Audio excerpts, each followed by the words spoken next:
समुद्राचा हा स्वार्थ मला काही पटला नाही बघा. शेवटी विचारलं मी त्याला, कसा रे तू एवढा आंधळा?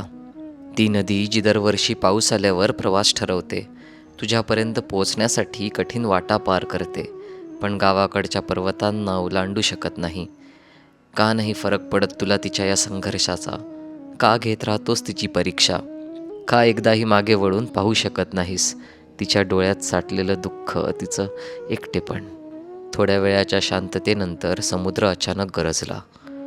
समजतो मी तिची वेदना, तिच्याशिवाय मलाही एकटं वाटतं, पण माझ्या अस्तित्वाचा अर्थच मागे वळण्यात नाही.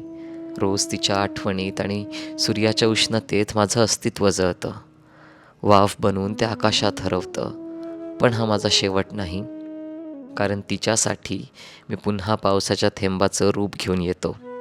तिच्या मिठीत, तिच्या प्रवाहात, तिच्या प्रेमात पडतो. तू म्हणतोयस खरं की आमचं प्रेम व्यर्थ आहे, पण माझं अस्तित्वसुद्धा तिच्यामुळेच आहे. आणि शेवटही तिच्यातच.